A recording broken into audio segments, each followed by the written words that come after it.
নমস্কার, আমি ডাক্তার অনুকা রায়। আমি আজকে যে বিষয় নিয়ে কথা বলবো, সেটা কিন্তু অনেকেরই মনে প্রশ্ন থাকে যে পিসিওএস নিয়ে কি স্বাভাবিকভাবে গর্ভবতী হওয়া সম্ভব এবং সম্ভব হলে সেটা কতটা।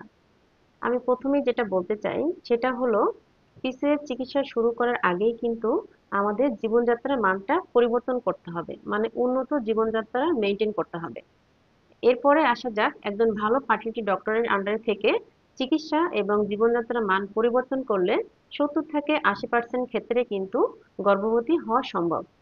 এদের মধ্যে অনেকেই দেখা যায় যে কোনো ওভুলেশন ইন্ডাকশন ছাড়াই কিন্তু গর্ভবতী হয়েছেন, শুধুমাত্র ওজন নিয়ন্ত্রণ করে এবং হরমোন ব্যালেন্স করে।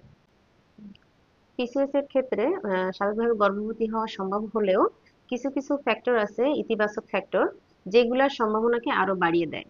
যেমন মাসিকটা যদি নিয়মিত থাকে, ওজনটা যদি ঠিক থাকে এবং একটা স্বাভাবিক বা স্বাস্থ্যকর জীবনযাপন যদি করা হয়, তখন কিন্তু সম্ভাবনাকে অনেকখানি বাড়িয়ে দেয়।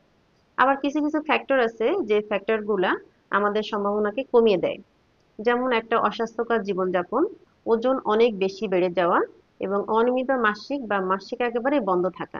এসব ক্ষেত্রে কিন্তু চিন্তার বিষয় যে গর্ভবতী হওয়াটা তখন কঠিন হয়ে পড়ে।